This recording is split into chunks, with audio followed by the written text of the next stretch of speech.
And we are back with the fifth and the final segment of the GSMC Basketball Podcast presented by the GSMC Sports Network. And in this final segment, we are going to be talking about Austin Reaves and his comments about the NBA bubble and what he believes is actually like what is going down and what went down in the bubble and why the bubble isn't really taken that seriously. Now, obviously, LeBron James in 2020 ended up winning the championship in the bubble with the Los Angeles Lakers. First year that they acquired Anthony Davis, ended up immediately getting success. And a lot of fans, once that happened, they immediately, I kid you not, immediately started just completely criticizing the bubble, claiming that it was illegitimate and that the championship should not count. So when LeBron James joined the Lakers, he envisioned bringing one of the NBA's most historic franchises back to prominence, and that's exactly what he did. Along with Anthony Davis, I'm just reading the article and it's continuing. Along with Anthony Davis, he was able to win the NBA championship in 2020. It's hard to know what would have happened had the pandemic not happened, right? But the Lakers were the number one seed in the Western Conference at the time, and they were looking like the best team regardless of whether or not the NBA was going to shut down anyway.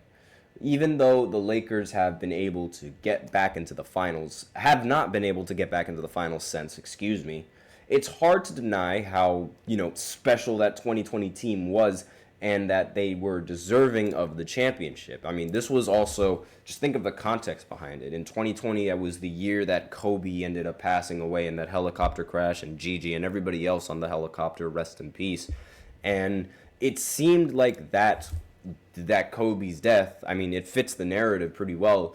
It motivated the Lakers into playing much better, and it motivated them into winning the NBA Finals for Kobe Bryant. And for Gigi and the rest of those passengers, well, mainly for Kobe and Gigi, and mainly for Kobe, honestly.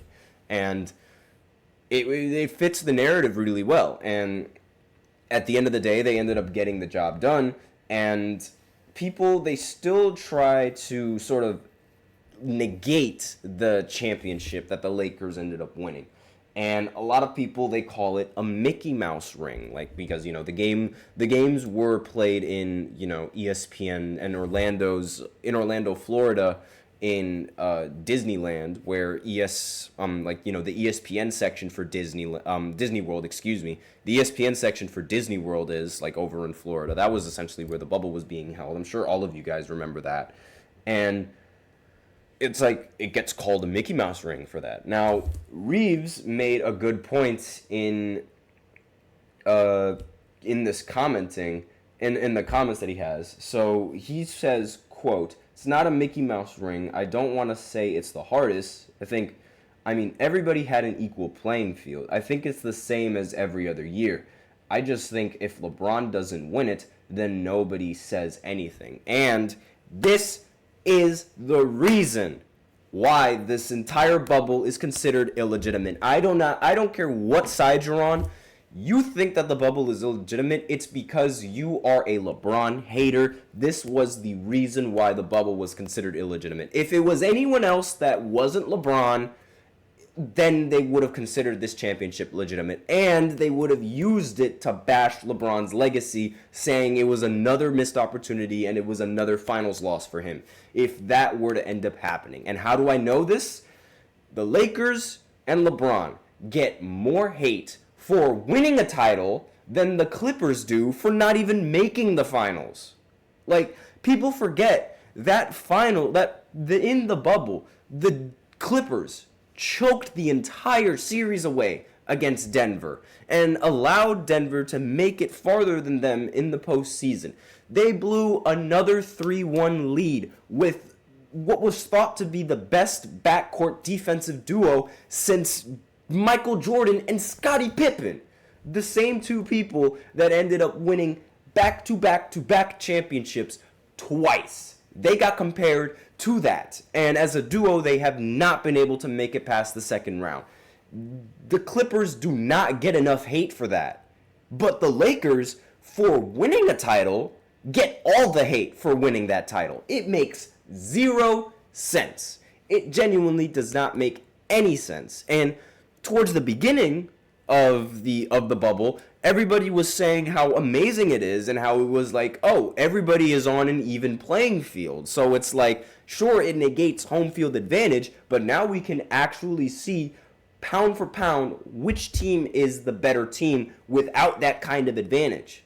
And on a neutral site, we get to see pound for pound how that team has which team legitimately has the advantage and which is the better team. It's similar to how in college football, like, these bowl games, they don't happen at home. Like, they rarely happen in your home field in, like, your own territory. They happen on a neutral site, and everybody loves it when it happens on a neutral site. It's more or less the same thing. And because LeBron ended up winning, and because the Clippers choked, he gets scrutinized for it. It makes zero sense. It makes no sense. The banner is still up there for 2020. That championship is legitimate, and there's people that still argue to this day that that bubble was a fluke, and it makes no sense how they argue that. And they want to argue that by saying, oh, well, now teams like that actually, now the Lakers, they haven't made it farther than this ever since the bubble happened, and that's sort of like the reason why they dub it as a fluke. But there is a lot of context to be had in that debate. So, for one, when they matched up against Phoenix once that bubble returned, like once they returned, the NBA season returned, they were up 2-1 in the series. LeBron pushed that series to give the Lakers the lead. Then Anthony Davis went down with an injury. Of course, LeBron with the Lakers is not going to make it past the first round. I'm sorry to say this, but LeBron is talented. The rest of the team was god-awful. Not talented at all. And on top of that, you could also blame front office and management because they ended up trading away a majority of their championship players for Russell Westbrook, of all people. And I have my mixed opinions about Russell Westbrook. Sometimes he's great, sometimes he's god-awful. And let me know in the comments what you guys think of Russ. I'm not a very big fan of him and how he plays. I mean, he's a great person, yes, and I love him I love how good of a person he is, but as a player and his play style, no. Not a big fan of it, but that's just me. And, that also hurt the franchise eventually. Then they get another D'Angelo Russell, and they lose in the first round with D'Angelo Russell, mainly because the Denver Nuggets, just out of nowhere, they shoot ridiculous percentages against the Lakers. In fact, I might do a segment. I might do another fifth segment where I talk about the Denver Nuggets and their ridiculous shooting spike whenever they play with the Lakers. I might just do that just for giggles, because the jump in efficiency between when they play the Lakers against any other team is staggering. Especially with Jamal Murray. I don't know what it is, but Jamal turns into Michael Jordan whenever he goes up against LeBron. It makes no sense. But Austin Reaves continues to talk about how LeBron James doesn't play one-on-one because it's not real basketball. That's a completely different topic, but I do agree with the fact that one-on-one is not real basketball. And let's face it, LeBron would beat a majority of NBA players in on one-on-one. It doesn't matter who it is. The only player that legitimately in the NBA, I think, that has a chance of stopping LeBron in a one-on-one, like in a legitimate 1v1, is Giannis Antetokounmpo. That's really the only player that I think could actually put up not only a decent challenge against LeBron, but also actually be able to keep up with LeBron and stay in front of LeBron. And every other player, they do have their faults that LeBron can exploit. Giannis is the only player that I can think of that doesn't really have any flaws to exploit. Kevin Durant is another close one, but at the end of the day, I think Durant is just too skinny and not strong enough to stop LeBron when he backs him down on the post and gets an easy layup. But that's just me, however. Not going to really talk about the one-on-one and, the one-on-one comments that LeBron had, because I don't think it's really that relevant. But again, this bubble is only illegitimate because LeBron won. End of story, period. No questions about it. So that's all that I have for basketball for today. And be sure to tune into the WNBA games that are going to be happening later today. Thank you so much for tuning into the GSMC Basketball Podcast presented by the GSMC Sports Network. Your support means a lot to us, so please remember to subscribe to the show. Leave a positive review. It really does make a difference. We also invite you to follow us on Facebook, Twitter, TikTok, and Instagram for more content and updates. as usual, please remember to use the link in the description to get your comments recognized, or the link displayed below the ticker, GSMCPodcast.net. Really helps the show, makes it much more interactive between myself and you guys. Once again, the link is GSMCPodcast.net.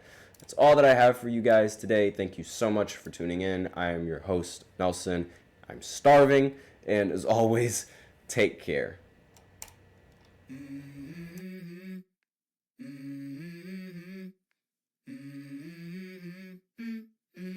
Let's go.